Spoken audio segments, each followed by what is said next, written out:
சொல்லி இருந்தபடி பார்வோனுடைய இருதயம் கடினப்பட்டது. அவர்களுக்கு செவி கொடாமல் போனான். நல்லா கொஞ்சம் கவனித்து கேளுங்க சகோதர சகோதரி. ஒரு முக்கியமான ஒரு காரியத்துக்குள்ளே கர்த்தர் கொண்டு போக வர மறுபடியும் வசந்தை. அப்பொழுது மந்திரவாதிகள் பார்வோனை நோக்கி தேவனுடைய விரல் என்றார்கள். போதும்பா பாருங்க, மந்திரவாதிகள், சூனியக்காரர்கள், அஞ்சாகம் பார்க்கிறவர்கள், இது போன்ற எதிர்மறை செயல்கள் செய்கிறவர்கள். நல்லா புரிஞ்சுங்க, தேவனுடைய ஆவிக்கும் தேவனுடைய மனிதர்களுக்கும் தேவனுக்கும் எதிர்மறையான செய்கிறவர்கள் மந்திரவாதிகள். இப்படிப்பட்ட காரியம் உடையவர்களாக இருக்கிறார்கள். அவர்கள் சொல்லுகிறார்கள் இது தேவனுடைய விரல் என்று சொல்லி கரங்களை தப்பாங்க.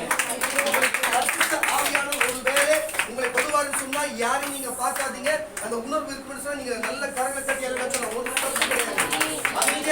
அமைதியாக போட்டோம். நீங்க ஒரு நாளுக்கு உற்சாகமாக தான் நீங்க இருக்க உங்களை கேட்ட உற்சாகப்படுத்தவும் அவர்களோடு இருப்பதால் இன்றைக்கு திரும்புகிற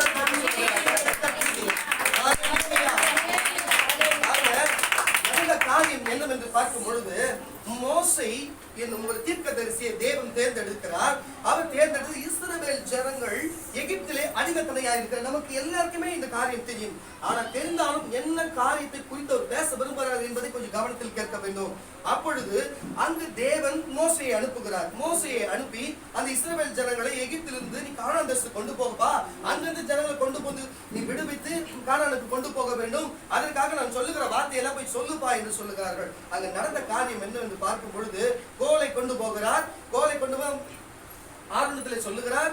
ஆரோன் புழுதியிலே அடிக்கிறார். புழுதியில் இருந்து அங்கு என்ன பேன் வருகிறது பாருங்க. பேன்ன்றது ஒரு உயிரினமான ஒரு காரியம், ஒரு உயிர். நான் சொல்லுகிறேன், எந்த மேஜிக் பண்றவங்களா இருந்தாலும் சரி, எந்த மந்திரவாதிகளா இருந்தாலும் சரி, எந்த எதிர்ப்புறமான காரியங்கள் செய்கிறவங்களா இருந்தாலும் சரி, பிசாசுடைய வல்லமையா இருந்தாலும் சரி, நான் ஒண்ணு சொல்லுகிறேன், உயிரை மட்டும் வர வைக்கவே முடியாது. உலகத்திலே ஒரு உயிரை உண்டாக்குறதும் ஒரு இல்லாத ஒன்றை வர வைக்கிறது தேவனால் மட்டும்தான். தேவனால் மட்டும்தான் வர வைக்க முடியும். மற்றது இருக்கிறத இல்லாதவனை அழிக்க முடியும். பிசாசால இருக்கிறத இல்லாதபடி அழிக்க முடியும், சிந்தனையை கெடுத்து. ஆனா இல்லாதத ஒண்ணு உயிரோடு வர வைக்க தேவனால் மட்டும்தான். அங்கு வந்து போட்டிக்கு போட்டி போட்டு பார்த்து இங்க கேட்கிறாங்க. அங்கு பேன் புழுதியில போடுகிறார். பேன் அங்கிருந்து வருகிறது. ஒரு உயிரான ஒரு வந்து அந்த எல்லாரையும் அங்க இருக்கிற ஒரு மிருக ஜீவன் மேலேயும் மனிதர்கள் மேலேயும் அது ஏறிக்கொள்ளுகிறது. அப்பொழுது அங்க இருக்கிற எல்லாருமே சூனியக்காரர்களும் அங்க இருக்கிற எல்லா சாஸ்திரிகள் எல்லாருமே என்ன சொல்லுகிறாரு சொன்னா, இது தேவனுடைய விரல் என்று சொல்லுகிறேன். தேவனுடைய விரல்னா தேவனுடைய வல்லமையை குறிக்கிறது. நல்லா விரலாவும் குறிக்கும், தேவனுடைய மகிமையை குறிக்கும், தேவனுடைய பரிசுத்த ஆவியை குறிக்கும், தேவனுடைய வல்லமையை குறிக்கும். விரல் என்று சொன்னா நல்ல கவனத்தை வச்சுக்கணும். இப்படிப்பட்ட எதிர்மறையான வல்லமை படைத்தவர்கள் கூட நடக்கிற காரியத்தை பாருங்களேன், இது தேவனுடைய விரல் என்று சொல்லுகிறாங்க. அப்போ ஒரு கூட்டத்தையும் ஒரு மக்களையும் விடுவிக்க மோசேனும் தீர்க்கதரிசியை தேர்ந்தெடுத்து அவர் கரத்தில் ஒரு கோலை கொடுத்து அதுல தேவனுடைய பிதாவுடைய விரலும் வைத்து அந்த ஜனங்களுக்கு அனுப்புகிறார். அங்கிருக்கிற ஜனங்கள் அதை கண்டு இது தேவனுடைய விரல் என்று ஒத்துக்கொள்ளுகிறார்களாம். அப்பொழுது மந்திரவாதிகள் பார்வோனை நோக்கி இது தேவனுடைய விரல் என்றார்கள். ஆனாலும் அது கர்த்தர் சொல்லியிருந்தபடி பார்வோனுடைய இருதயம் பாருங்க சகோதர சகோதரியே, தேவன் ஒரு இக்கட்டான சூழ்நிலை, நம்மளால முடியாது, நம்மளால செய்ய முடியாது, நம்மளோட தலைக்கு மீறி போயிடுச்சுன்னு சொல்லிட்டு அப்படிப்பட்ட சூழ்நிலை வரும் பொழுது அவருடைய விரலை பயன்படுத்துவார். அவருடைய விரலை பயன்படுத்துவார். கடைசி வரையும் அடிமையா தான் இருக்கும்னு அவங்க நினைச்சாங்க. ஆனாலும் ஒரு காரியம் வேண்டுதல் செய்தாங்க. அவங்களுக்கு கூக்குரல் சத்தம் பிதாவிடத்தில் கேட்கப்பட்டது. அவர் எடுக்கிறார், தேர்ந்து ஒரு தீர்க்கதரிசியை அனுப்புகிறார்.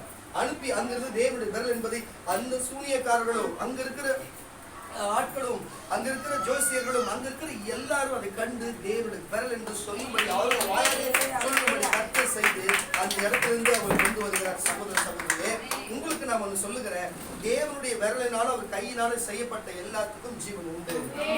அப்ப நீனால எப்படி வந்து களிமண் அவரு உங்களே அவருடைய கருத்தினாலே உங்களை களிமண்ணில உருவாக்கி தன் நாசியின் சுவாசத்தினாலே ஊதி உங்களை ஜீவாத்மாவும் உங்களை மனுஷனாகவும் மாற்றிருக்கிறார். என்னையும் சேர்த்துதான் மாற்றி இருக்கிறார். அப்போ அவர் உருவாக்குகிற எல்லாத்துக்கும் உயிர் இருக்கும், அது பெருகி கொண்டே தான் போகும். கரங்களை கட்டி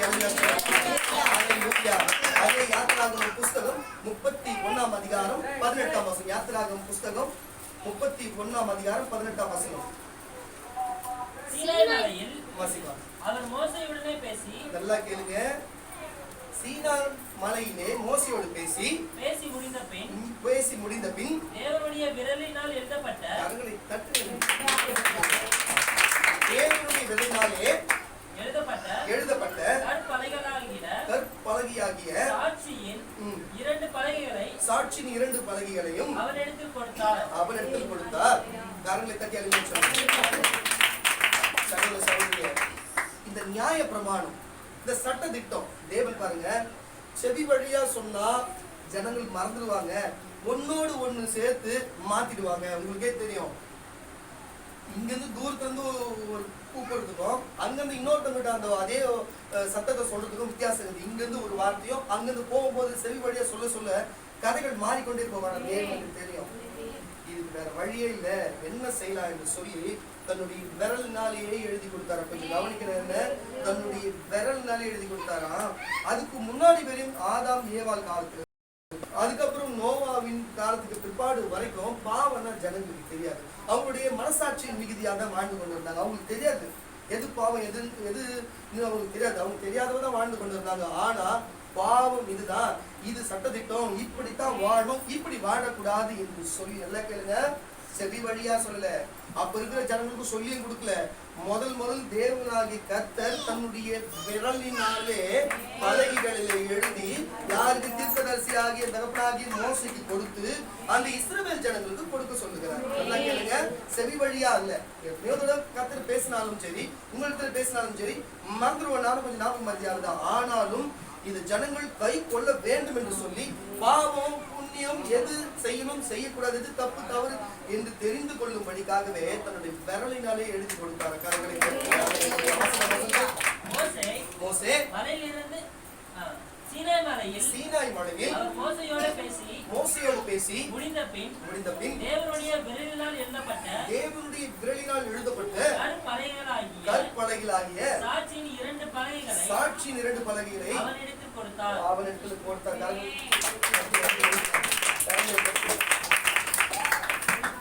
கேளுங்க சகோதர சகோதரியே, நான் இதெல்லாம் எதுக்கு உங்களுக்கு நான் சொல்லி வருகிறேன்னு சொன்னா, ஆனா அந்த ஜனங்க அந்த சாட்சியின் பலகை கொடுத்தாரு, கொடுத்தபடி வாழ்ந்தார்களா அவர்கள்? நான் கேட்கிறேன், வாழ்ந்தார்களா? அங்கிருந்து மேலிருந்து கீழே மேலிருந்து கீழே வரங்காட்டியுமே மோசை போனாரு, என்ன நடந்ததோ என்ன நேர்ந்ததோ என்று சொல்லி அவங்க இருக்கிற தங்கத்தையும் வெள்ளியும் போட்டு அவர்களுக்கு தேவனை உண்டு பண்ணினார்களா? அவர்களுக்கு தேவனை உண்டு பண்ணி நடந்த காரியம் என்ன தெரியுமா? அவர்கள் வழி விலகி போனார்கள். நான் உங்களுக்கு ஒண்ணு சொல்றேன் சகோதர சகோதரியே, உங்களுக்கு சொல்ல வருகிறதுனா, தேவன் உங்களுக்கு செவி வழியா சொல்லாமல் எழுத்தின் வடிவாகவே உங்களுக்கு சொல்லி கொடுக்கிறாரு.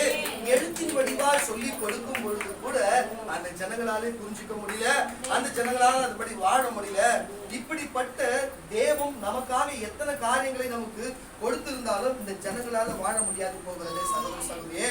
அன்றைக்கு அவர் மோசை தன்னுடைய 2 பலகைகளை தேவனுடைய விரலால் எழுதப்பட்ட பலகை கொண்டு வரும் பொழுது அவர் யாரெல்லாம் அந்த கண்ணுக்குட்டியே இந்த அந்நியத்தை வழிபட்டார்களோ அவர்கள் எல்லாம் மரித்து பூமி கலக்கப்பட்டு உள்ளே அவர்கள் செத்து போனார்கள். அல்லேலூயா. கானான் தேசத்துக்கு போனது யாரு? அவர்கள் பிள்ளைகள் தான் போனார்கள். அல்லேலூயா. அதில் சிலர் தேர்ந்தெடுக்கிறார் சகோதர சகோதரியே. நம்மளோட வாழ்க்கையில கூட அப்படித்தான். இன்னைக்கு நீங்க அமர்ந்திருக்கிறீங்க, உங்களுக்கு முன் சந்ததி, உங்களுக்கு முன்னாடி வந்த முன்னோர்கள் இருக்கிறார்களா? இல்ல இது தேவன் ஏற்றுக்கொண்டார்களா? அது இல்ல சகோதர சகோதரியே. தேவன் சிலரை நியமித்து இருக்கிறார். ஆனா அது அவர் சொன்ன வார்த்தை வசனத்தின்படி நம்ம தொடர்ந்து போவோம் என்று சொன்னா அந்த இலக்கு கானானை போல பரம கானானாகிய பரலோகத்துக்கு நம்ம போவோம் சகோதர சகோதரியே. சீனாய் மலையில் அவர் மோசேயோடு பேசி முடிந்த பின் தேவனுடைய விரலினால் எழுதப்பட்ட அடுத்த வசனம் வாசிப்பா. மோசே மலையிலிருந்து இறங்கி வர தாமதிக்கிறதை ஜனங்கள் கண்டபோது அவர்கள் ஆரோனிடத்தில் கூட்டம் கூடி அவனை நோக்கி எகிப்து தேசத்திலிருந்து அழைத்து கொண்டு வந்த எங்களை அந்த மோசேக்கு என்ன சம்பவித்ததோ அறியும். போதும் அப்போ ஒரு ஆளு மேல இப்படி போயிட்டு வரங்காட்டியுமே ஜனங்களால தாங்க முடியல, வார்த்தை கொடுத்தும் ஜனங்களால வாழ முடியல. உபாகமம் புஸ்தகம் 9ஆம் அதிகாரம் 10ஆம் வசனம். உபாகமம் புஸ்தகம் 9ஆம் அதிகாரம் 10ஆம் வசனம். அப்பொழுது தேவனுடைய விரலினால் எழுதியிருந்த இரண்டு கற்பலகைகளை கர்த்தர் என்னிடத்தில் ஒப்புக் கொடுத்தார். சபை கூடியிருந்த நாளில் கர்த்தர் மலையிலே அக்கினியின் நடுவில் இருந்து உங்களுடனே பேசின வார்த்தைகளின்படியே அவைகளில் எழுதியிருந்தது. அவர் செவி வழியா பேசிட்டு இன்னைக்கு அங்க அந்த தெய்வம் சொல்லிச்சு, அங்க இது நடக்க சொல்லிச்சு, இங்க இது பண்ணுச்சுன்னு சொல்லிட்டு வாய் வழியா சொல்லாத அவருக்கு தெரிந்து பாருங்க. இதுல இருந்தே புரியல. முதல் எழுத்து வடிவம், எழுத்து அது வார்த்தை எப்படி வந்திருக்குன்னா தேவனுடைய பரல் தான் முதல்ல எழுத்துக்களே வந்திருக்கிறது. புரியல? முதல்ல எழுத்துன்றதே அங்க இருந்து தான் வந்திருக்கிறது. அவர் தான் ஜனங்களுக்கு கொடுத்திருக்கிறாரு. அதே எழுத்துல எழுதப்பட்ட எழுத்துதான் இந்த வேத வசனம். இந்த எழுத்து தான் இன்றைக்கும் இருக்கிறது. அவர் நேற்று நின்று மாறாதவருக்கு அடையாளம் தெரியுமா இந்த வேத வசனம் தான். அல்லேலூயா. அந்த காலத்துல எழுதி கொடுத்த வார்த்தையும் இன்னைக்கு வரைக்கும் நமக்கு இருக்கிறது. கரெக்ட் தட்டியா? அப்பொழுது தேவனுடைய விரலினாலே எழுதியிருந்த இரண்டு கற்பனைகளை கர்த்தர் என்னிடத்தில் ஒப்புக் கொடுத்தார். சபை கூடியிருந்த நாளில் கர்த்தர் மலையின் அக்கினி நடுவிலிருந்து உங்களுடனே பேசின வார்த்தையின்படி அவைகளில் எழுதியிருந்தது. அல்லேலூயா. நம் தேவம் லெட்டர் போடுகிறதை போல எழுதுகிற தேவம். அவர் சொல்லியும் செய்யாதிருப்பாரோ? அவர் வாக்கு ஒன்று கொடுத்தாரு, நிறைவேற்றுவார். தேவனுடைய விரல் என்று சொன்னால் நல்லா கேட்டுங்க, அவருடைய வல்லமை. தேவனுடைய விரல் என்று சொன்னால் அவருடைய மகிமை. தேவனுடைய விரல் என்று சொன்னால் ஒரு பாதுகாப்பு. அல்லேலூயா. ஒரு கூட்டத்து ஜனங்களை பாதுகாக்க தேவனுடைய விரல் இறங்கி வந்து அந்த மோசையோடு இருந்து அந்த ஜனங்களை கூட்டிக் கொண்டு போகும் என்று சொன்னால், இன்றைக்கும் வேதனைப்படுகிற, இன்றைக்கும் கஷ்டப்படுகிற ஜனங்களுக்காக தேவனுடைய விரல் இறங்கி வரும்.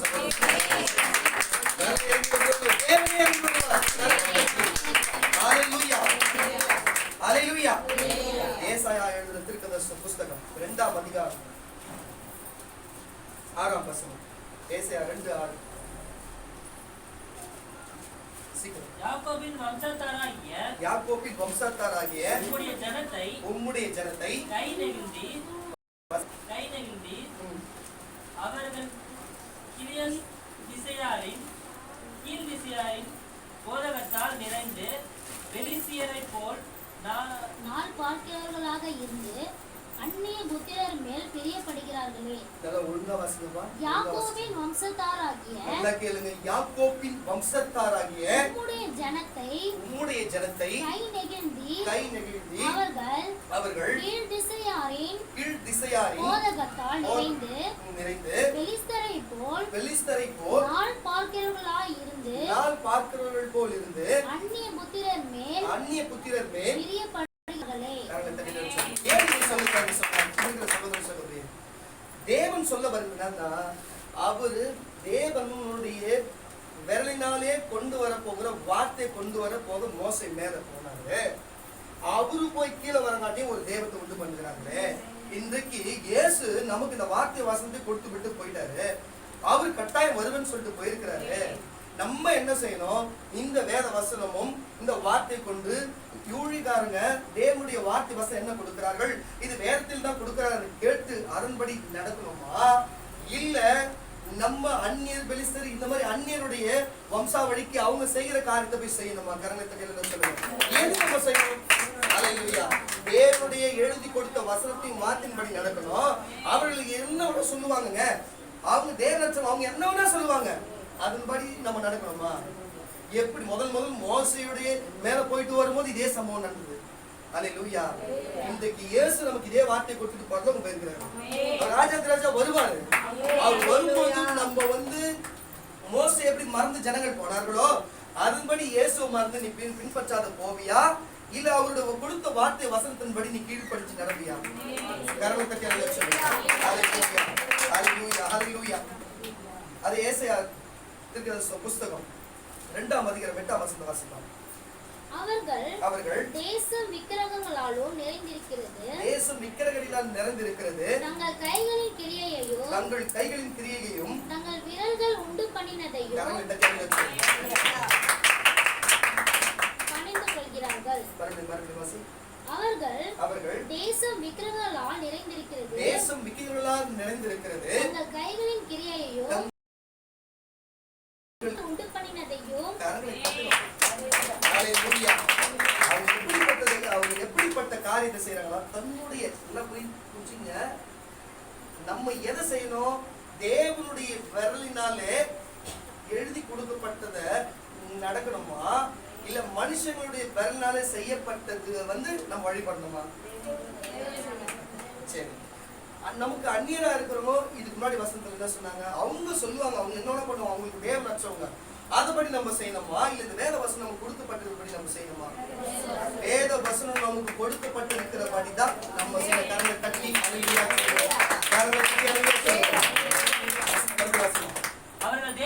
அவர்கள் தேசம் விக்கிரகங்களாலும் நிறைந்திருந்தது. தங்கள் கையின் கிரியையினாலும்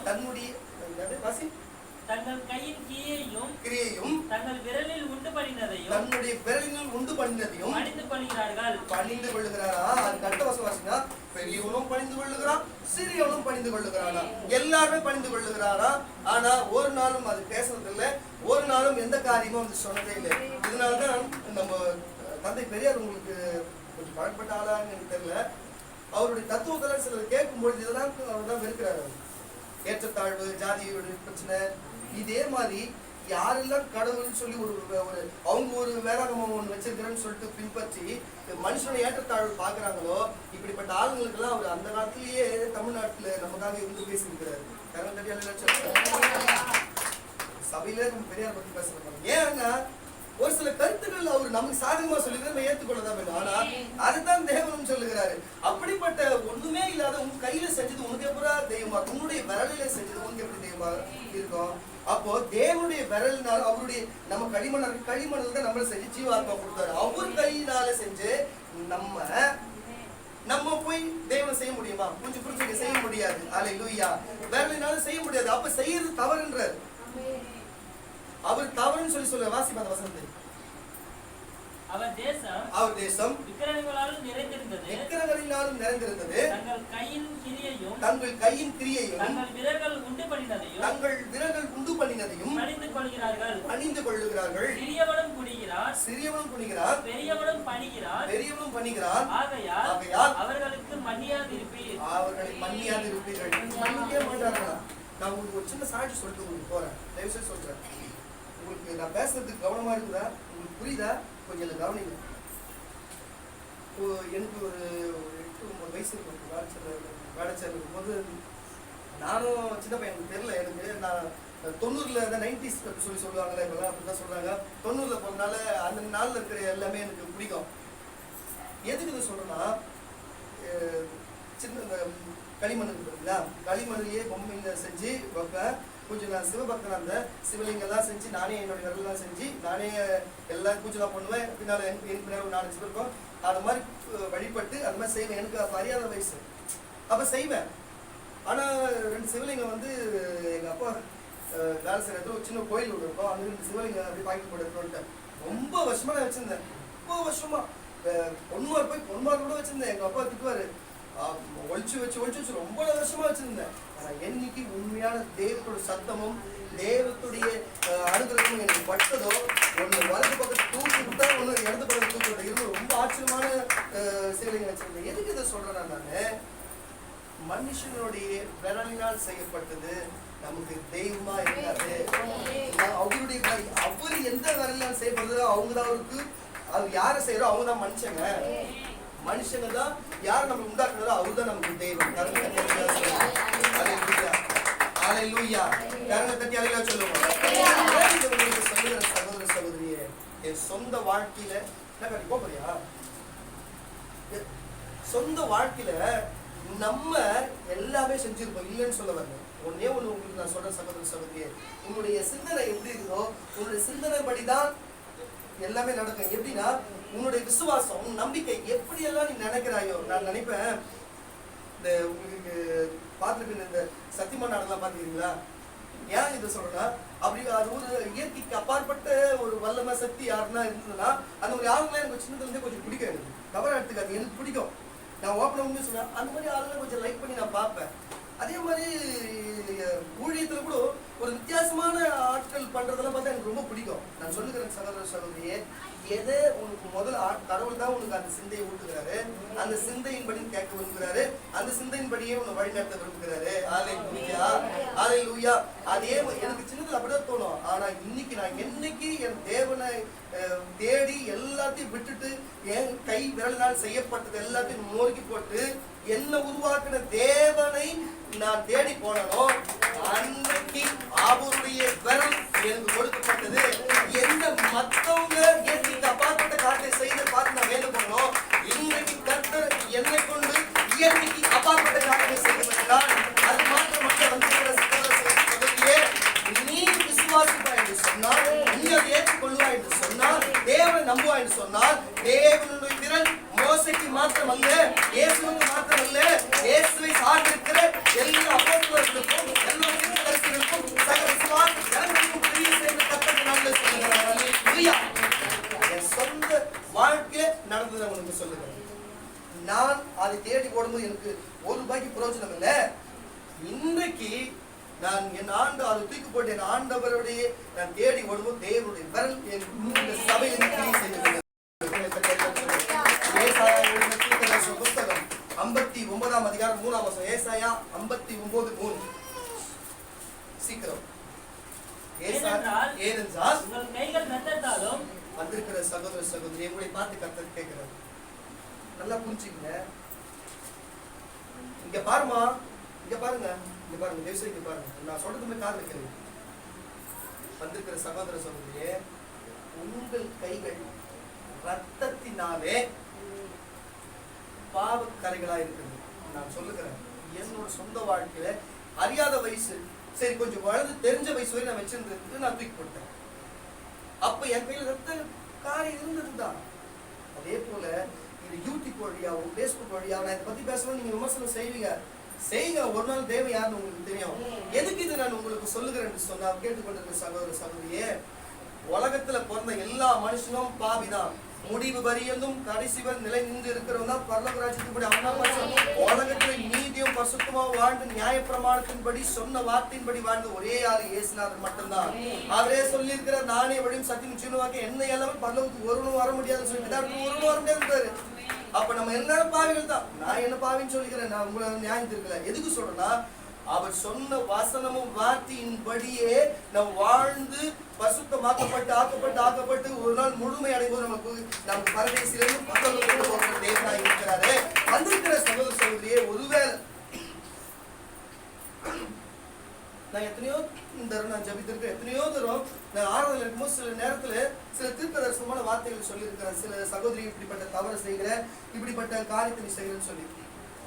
சில பேர் வீட்டுக்கு போயிட்டு எல்லாரும் போனதுக்கு அப்புறம், சகோதரா என்னதான் நீங்க சொன்னீங்க, நான் தான் தப்பு செய்யணும்னு சொன்னா சொல்லுவேன். ஏமா எதுக்கூடாது சொல்ற, ஆண்டவர் தான் சொன்னாரு, அதுமாதிரி செய்யாத விட்டு போமா. இல்ல அப்படின்னு சொல்லி நிறைய பேர் தனிப்பட்ட விதமா என்கிட்ட வந்து, நான் நீங்க சொன்ன மாதிரி அந்த மாதிரி தப்புலாம் நான் தான் செஞ்சேன், அதுதான் நீங்க சொல்றவங்க அந்த தவறை உணர்ந்து மேல செய்ய மாட்டேன்னு சொல்லி நம்ம விட்டுட்டு வச்சுக்கோங்க. அந்த ரத்தப்படி அந்த பாவமும் நமக்கு வராது.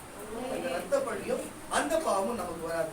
அப்படிப்பட்ட ரத்தப்பழியும் கை விரலிலே இருக்கும் என்று சொன்னா நம்ம தேவனிடத்துல போக முடியாது. தேவனுடைய விரல் நம்ம கிட்ட கிரியை செய்யாது. புரிஞ்சுக்கங்க, தேவனுடைய வல்லமையும் தேவனுடைய வரமும் தேவனுடைய கிருபையும் உனக்கு கிரியை செய்ய வேண்டும் என்று சொன்னா உன்னுடைய விரல்ல பாவ கரையும் பாவ அசுத்தங்களும் இருக்கக்கூடாது என்று சொல்லுகிறேன். உங்களுக்கு புரியுதா? பாவ கரையும் பாவ அசுத்தமும் நமக்கு இருக்கக்கூடாது. அப்படி இல்லாம பரிசுத்தமா இருந்தா தேவனுடைய விரல் நம்மளோட நான் அதிலிருந்து விடுபட்டுட்டேன். என்னை சார்ந்திருக்கிற ஜனமும் இயேசுவை தேவனை ஏற்றுக்கொண்ட ஜனமும் இயேசுவை தேவனை ஏற்றுக்கொள்ள போகிற ஜனமும் அதன்படி வாழ வேண்டும் என்று சொல்லுற மறுபடியும் வாசிக்கிற சந்தை. ஏனென்றால் உங்கள் கைகள் ரத்தத்தினாலும் உங்கள் விரல்கள் அக்கிரமத்தாலும் கரைப்பட்டிருக்கிறது. உங்கள் உதடுகள் பொய் பேசி உங்கள் நாவு நியாயக்கேட்டை வசனிக்கிறது. உங்கள் நியாயக்கேட்டை வசனிக்கிறது. வசனிக்கிறது. ஒருத்தன் வாசனம். நீதியை தேடுகிறவனும் இல்லை, நீதியை தேடுகிறவனும் இல்லை, சத்தியத்தின்படி வழக்காடுகிறவனும் இல்லை, சத்தியத்தின்படி வழக்காடுகிறவனும் இல்லை, மாயையை நம்பி அபத்தமானதை பேசுகிறார்கள், அபத்தமானதை பேசுகிறார்கள், தீமையை வெப்பந்தரித்து. போதும் போதும் போதும் வந்திருக்கிற சகோதர தெய்வம் செய்து சொல்றேன், எல்லாரும் இரண்டையும் பாவ கரைகள் தான். எல்லாரும் நீதி சரி கட்டி வேற வார்த்தைகள் பேசுகிறவங்க. ஏன் இதை நான் உங்களுக்கு சொல்லுகிறேன்? நானும் அப்படி இருந்தவன் தான். இன்றைக்கு கர்த்தர் அப்படி வைத்து வருகிற காரியத்தை சொல்லி எங்களை கர்த்தர் காத்து வருகிறார். உங்களையும் கர்த்தர் அப்படிதான் காத்து வருவார். தயவு செய்து சொல்லுகிற உங்களுக்கு இனி நம்ம அப்படி செய்ய வேண்டாம். தேவன் விரல் நம்மளோடு இருக்க வேண்டும். மோசையோடு தேவன் விரல் கோலோடு இருக்கும் என்று சொன்னார். ஒரு கூட்டத்தை காப்பாற்ற ஒரு தேவனுடைய விரல் அன்றைக்கு கிரியை செய்தது. அல்லேலூயா, அல்லேலூயா. இன்றைக்கு ஒரு குறிப்பிட்ட குடும்பத்தை காப்பாற்ற தேவனுடைய விரல் தான் கிரியை செய்ய யோவான் எழுதின சுவிசேஷ புஸ்தகம், யோவான் எழுதின சுவிசேஷ புஸ்தகம் 8ஆம் அதிகாரம் 6ஆம் வசனம். யோவான் எழுதின சுவிசேஷ புஸ்தகம் 8ஆம் அதிகாரம் 6ஆம் வசனம். சீக்கிரம் அவர் மேல் குற்றம் சுமத்துவதற்கான. பாருங்க, இயேசு நல்லா கேட்குங்க. இப்போ பேசுற வார்த்தைகள் எல்லாம் நல்லா கவனிச்சிங்க. இப்ப பேசி இருக்கிற வார்த்தைகள் எல்லாமே பழைய ஏற்பாட்டுல தேவனுக்கு தேவன் எழுதி கொடுத்து நியாயப்பிரமாணத்தை கொடுத்து அது கீழ்படியாது போன ஜனங்களுக்கு குறித்து பேசுறாரு. இடையில நம்மளுக்கு குறித்தும் கொஞ்சம் எச்சரிக்கை கொடுத்தாரு. இப்ப பேசுற வார்த்தை தேவன் வாழ்ந்த காலத்துல இருக்கிற வார்த்தைகள். அல்லேலூயா. தேவன் எப்பவுமே நிகழ்காலத்தை குறித்தும் கடந்த காலத்தை குறித்தும் எதிர்காலத்தை குறித்தும் பேசுகிற தேவனா இருக்கிறாரு. வாசிப்பா அந்த வசனத்தை. அவர் மேல் குற்றம் சுமத்துவதற்கான, அவர் மேல் குற்றம் சுமத்துவதற்கான காரணம் உண்டாகும் பொருட்டு அவரை சோதிக்கும்படி இப்படி சொன்னார்கள். போதும் என்ன சொன்ன பாருங்க. ஒரு விபச்சாரத்திலே கையும் காலமாய் பிடிக்கப்பட்ட ஒரு ஸ்திரியை கொண்டு வருகிறார்கள். கொண்டு வந்து தேவன் இயேசு அந்த இடத்துல பிரசங்கித்துக் கொண்டு ஒரு ஓரமாக இருக்கிறார். அப்ப சிறியோர் முதல் பெரியோர் வரையும் கொண்டு வருகிறார்கள். நல்லா கேளுங்க. விரல்ல எழுதி கொடுத்தாரு பாருங்க நியாயப்பிரமாணம். புரியுதா? யாரு? தேவன் பிதா விரல்ல எழுதி கொடுத்த நியாயப்பிரமாணத்தின்படி ஒருவனை கல் எறிந்து கொள்ள வேண்டும். எப்படி? விபச்சாரம் செய்கிறவன் எப்படி பண்ணணுமா? கல் எறிந்து கொள்ள வேண்டுமா? அப்போ எங்க எட்டு மாட்ட விடுறாங்க பாருங்க. ஏசு இருக்கிறாரு. ஏசு கிட்ட வந்து இவன் இந்த மாதிரி கைகாலமா பிடிச்சது கல் எறி கொள்ள வேண்டும் சொல்லி அவர்கிட்ட கொண்டு வராங்க. இவர் நியாயத்துக்குன்னு சொல்லி ஏசு அப்படியே கம்மூர் பார்த்து என்ன பண்ணிருப்பாரு? அப்படியே உட்காந்து அப்படியே தரையில உட்காந்து எழுதினே இருக்கிறார். அவர் பாட்டவங்க சொல்ல எழுதினே இருக்கிறாரு. அவர் பாடுங்க எழுதினேங்கிற வாசன் அவர் மேல் குற்றம் சுமத்துவதற்காக, காரணம் உண்டாகும் பொருட்டு அவரை சோதிக்கும்படி இப்படி சொன்னார்கள். இயேசுவோ குனிந்து விரலினால் எந்த நாள்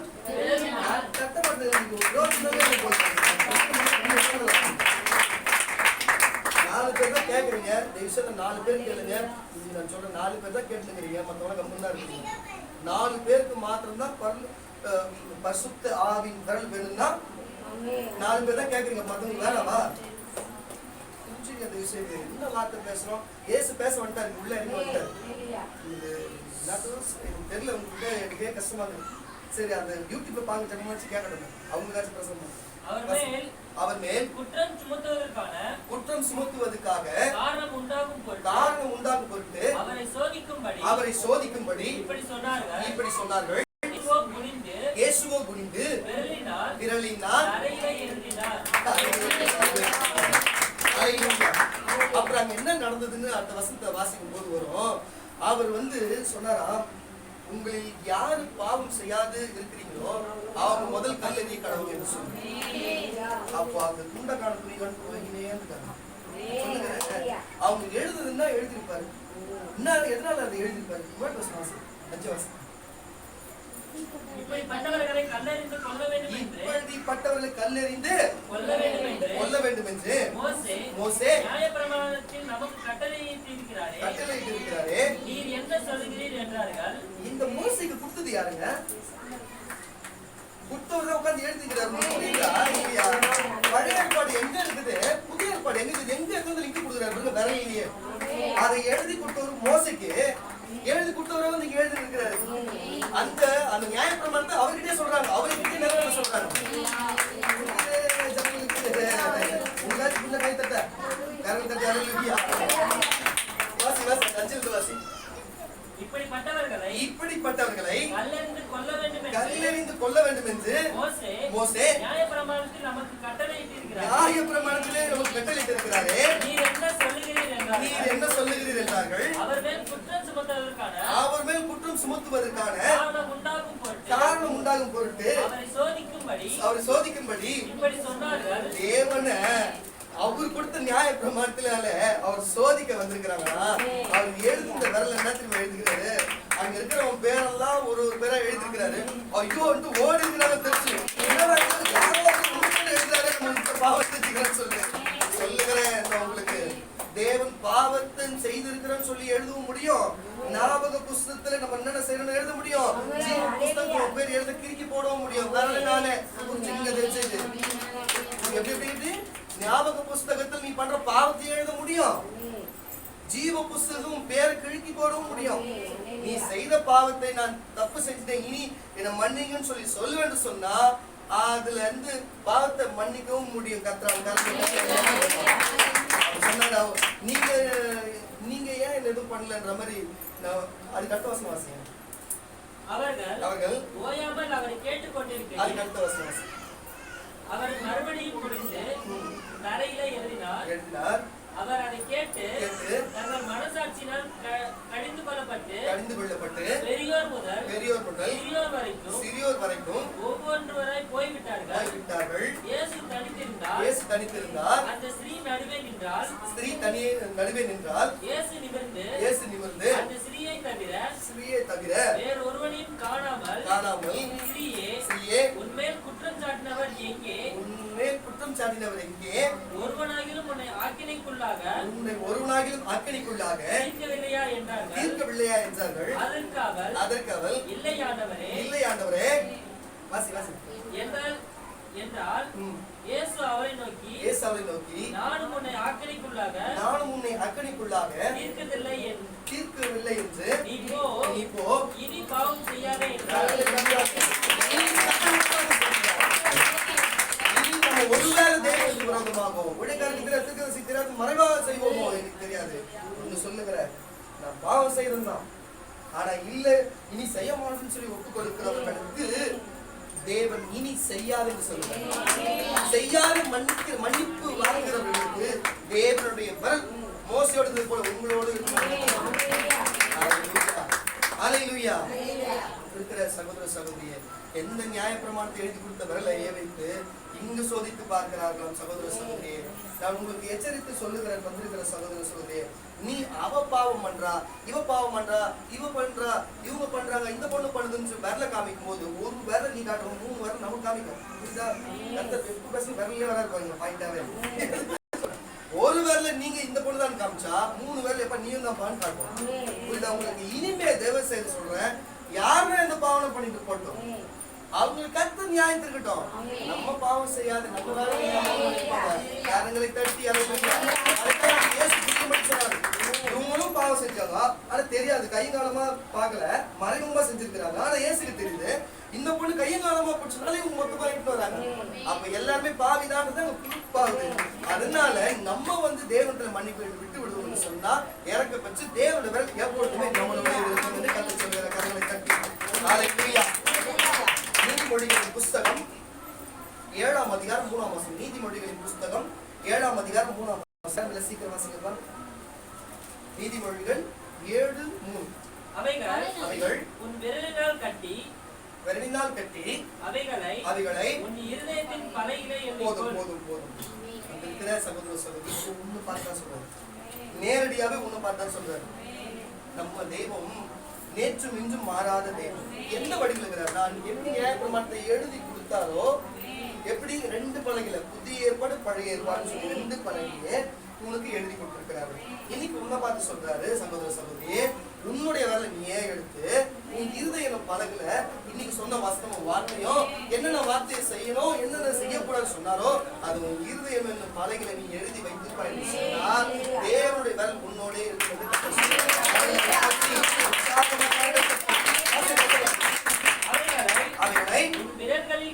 உன் விரல்களில் கட்டி அவைகளை உன் இருதயத்தின் பலகையில் எழுதிக்கொள். 1 to 3 வரை வாசிப்போம். என் மகனே நீ என் வார்த்தைகளை காத்து என் வார்த்தைகளை காத்து என் கட்டளைகளை உன்னிடத்தில் பத்திரப்படுத்தி என் கட்டளைகளையும் என் போதகத்தையும் கண்மணி போல் எப்படி கண்மணி போல் காத்துக்கொள். அப்பொழுது பிழைப்பாய். அப்பொழுது வந்திருக்கிற என் ஜனமே, கேட்டுக்கொள்கிற ஜனமே, அப்பொழுது பிழைப்பாய். அவைகளை உன் விரல்களில் கட்டி அவைகளை உன் இருதய பலகையில் எழுதிக்கொள். ஹல்லேலூயா. இந்த வார்த்தை வந்திருக்கிற சகோதர சகோதரிய, ராஜ்யங்கள் முடிய போகிற காலம், உலகத்தினுடைய முடிவுடைய காலத்தில் இருக்கிறோம்.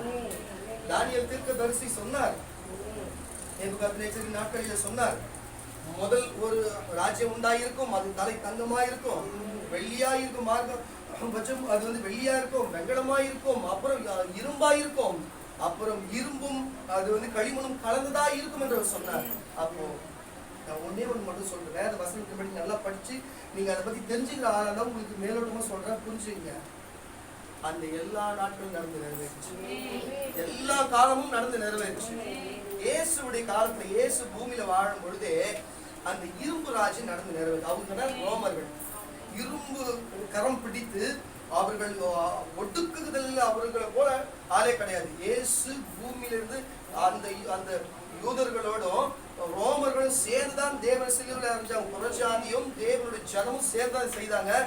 அப்பவே என் தகப்பனாகிய தானியேல் தீர்க்கதரிசி சொன்ன காரியங்கள் நிறைவேறி முடிந்தது.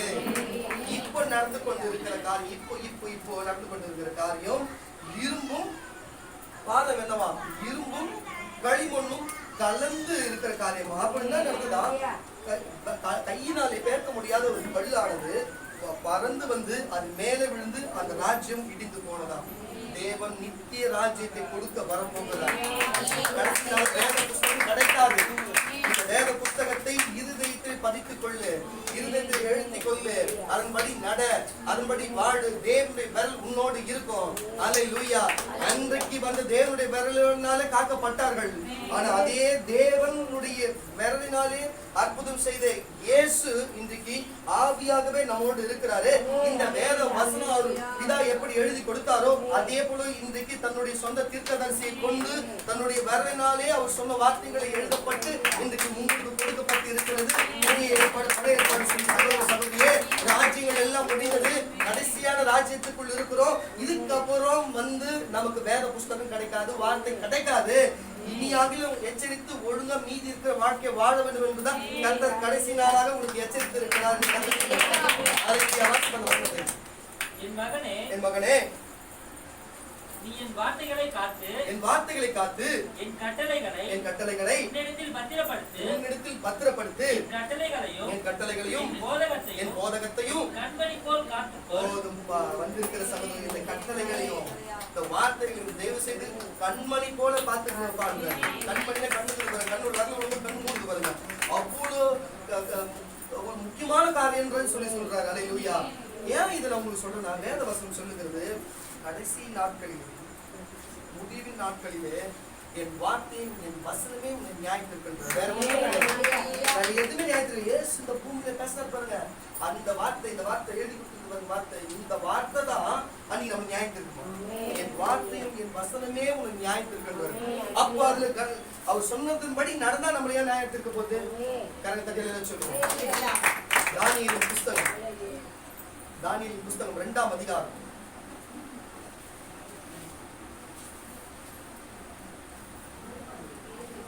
6 வாசி. சொப்பனத்தையும் அதன் அர்த்தத்தையும் தெரிவித்தேனாகில் என்னிடத்தில் வெகுமதிகளையும் பரிசுகளையும் மிகுந்த கனத்தையும் பெறுவீர்கள். ஆகையால் சொப்பனத்தையும் அதன் அர்த்தத்தையும் தெரிவிங்கள் என்றார். சரி, கொஞ்சம் கவனமா கேளுங்க சந்தோஷம், கொஞ்சம் நல்ல கவனமா கேளுங்க. கடைசி காலமா இருக்கிறது, உன்னுடைய எச்சரிப்பின் காலமா இருக்கிறது. தானியேலுக்கு இப்படித்தான் தேவன் வெளிப்பட்டார். தானியேலுக்கு சொல்லப்பட்ட ஒவ்வொரு தீர்க்க தரிசனமும் அது இயேசு பிறப்புக்கு முன்னாடியே தானியேல் தீர்க்க தரிசனம் சொன்னார். இயேசுடைய நாட்களில அது முடிந்தது. சொல்லுங்க, தானியேல் சொன்ன தீர்க்க தரிசனத்துடைய வார்த்தை எல்லாமே நடந்து ஒவ்வொரு பெர்ஷியா போன்ற தேசத்துல, அதுக்கப்புறம் அலெக்சாண்டர், இந்த மாதிரி எத்தனையோ அரசர்கள் வந்து அவங்க ஆண்டு போனாங்க. ஒன்று சொல்லுறாங்க, களிமண் தான் யாருங்க? புரிதல் வந்துச்சா? களிமண் நம்ம தான். இரும்பு யாரோட ராஜ்யம்? கரெக்டாக. இரும்பு யாருடைய ராஜ்யம்? ரோமரோட ராஜ்யம். களிமண்ணும் இரும்பும் சேர்ந்தா எல்லாமே மனுஷனோட ராஜ்யம் தான். நான் சொல்றது எப்படின்னா, கிறிஸ்துவத்துக்குள்ள ரோம் சொல்லி ஒண்ணு வருது. அவருக்கு புரியுதா? யார் எதை சொல்லுவாருங்க? விமர்சனம் பண்ணணும். எந்த ஆட்சி தெரியுமா? ரோமானியர்களுக்கு அடுத்தபடியா வந்த இன்னைக்கு ரோமன் கத்தோலிக்க இந்த ஒரு ஆட்சி நடக்க ஒரு சபை நடந்து கொடுக்கணும். அவங்க தான் உலக ஆட்சியா இருக்கிறது. அவர் ரோமர்களால் தோற்கடிக்கப்பட்டதுதான். இப்போ அவர்களுடைய ஆட்சியில இன்னைக்கு கிறிஸ்தவர்கள் தான் களிமண். இன்னைக்கு கிறிஸ்தவ போய் அவங்க கூட சேர்ந்து ரோமன் கத்தோலிக்க சொல்லி சேருமா? இதுதான் அந்தி கிறிஸ்துவ கடைசி ஆட்சி. சொல்லுங்க, இங்க செம்மஞ்சேரியில எத்தனை வீடு இருக்குது? 6000 வீடு இருக்கு. கணக்குப்படி பார்த்தா வெளியில பார்த்தா அதிகமா இருக்கும். ஒரு 6000 வீடு இருக்குன்னு வச்சுக்கோங்க. 600 பேருக்கு ஒரு நாடு கொடுப்பாங்களா?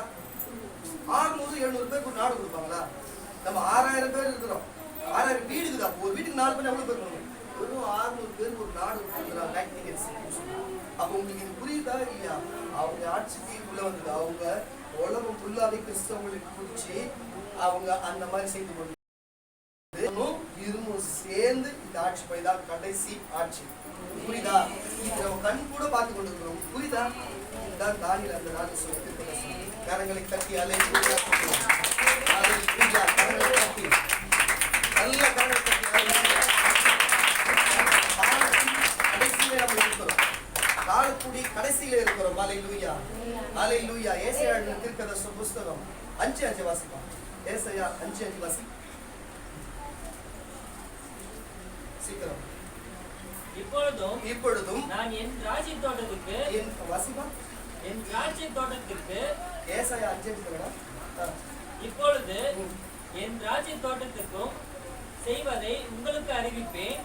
அதன் வேலியை எடுத்து போடுவேன், அது மேய்ந்து போடப்படும். அதன் அடைப்பை தகர்ப்பேன், அது மிதியுண்டு போகும். தேவனே அதை செய்ய போகிறார். புரியுதா இல்லையா? அந்த தோட்டம் போல அவர்களை காத்து வந்த தேவனே அதை அதம் பண்ணி போட வைக்க போகிறார். அல்லேலூயா.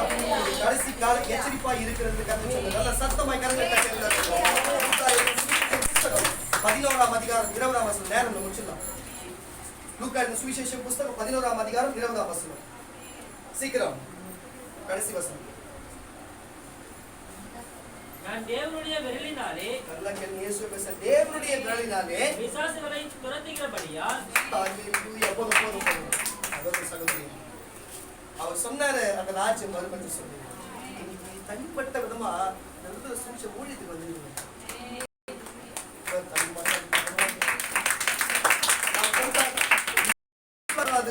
சொல்லிட்டா சொல்லிட்டா காரணம் தட்டியல்ல சொல்லுங்க.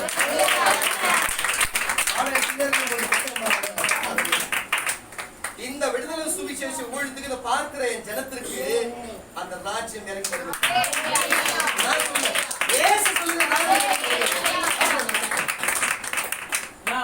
நான் தேவனுடைய விரலினாலே பிசாசுகளை துரத்துகிறபடியால் தேவனுடைய ராஜ்யம் உங்களிடத்தில் வந்திருக்கிறதே. எந்த ராஜ்யத்துக்கு நீ போகணும்னு சொல்லியோ அந்த ராஜ்யம் வந்து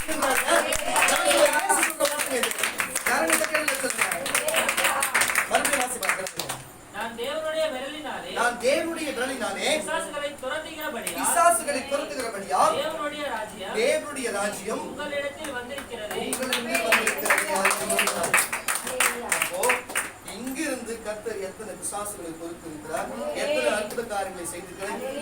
தேவன் செய்த அற்புதத்தை மகத்துவத்தை நீங்க கண்டதில்லையா? நான் சொல்லுகிறேன் சகோதர சகோதரிகளே, இங்கு இன்றைக்கு தேவனுடைய ராஜ்யம் வந்திருக்கிறது.